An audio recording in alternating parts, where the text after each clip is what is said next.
প্রথমে আমরা যে কোনো একটা ব্রাউজার সিলেক্ট করে নেব, তারপর সার্চ বারে লিখব national university, NATIONAL national UNIVERSITY university লিখে সার্চ করব। দেন একটা পেজ আসবে, দেন আমরা স্টুডেন্ট লগ ইনে ক্লিক করব।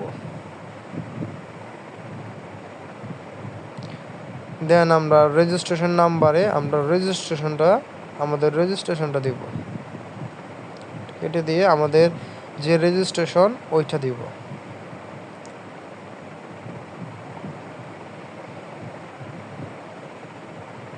রেজিস্ট্রেশন লেখা কমপ্লিট হলে আমরা সাবমিট বাটনে ক্লিক করব। তারপরে এটাকে একটু টেনে নিয়ে আমরা ফর্ম ফিল আপ অপশনে ক্লিক করব, এটা ফর্ম ফিল আপ পেজ। তারপর আমরা অ্যাপ্লাই নাওতে ক্লিক করব।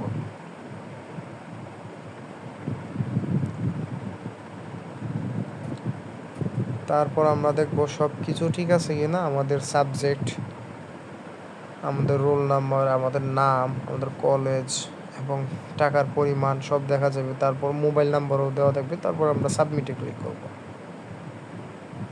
ইয়েস, না আমাদের এটা হয়ে গেছে। তারপর ফর্মটা ডাউনলোড করার জন্য আমরা অ্যাপ্লিকেশন ফর্মে, উপরে কোনো অ্যাপ্লিকেশন ফর্মে ক্লিক করব। অ্যাপ্লিকেশন ফর্মটা ওপেন হয়েছে। এখন আমরা 3 ডটে ক্লিক করব, করে তারপর ডাউনলোড আইকনটা আছে ওইখানে ক্লিক করব। তাহলে ডাউনলোড এগেন কিপ, তাহলে ফর্মটি ডাউনলোড হয়ে যাবে। তারপরে এইটা আমরা প্রিন্ট করে কলেজে জমা দেব। ধন্যবাদ।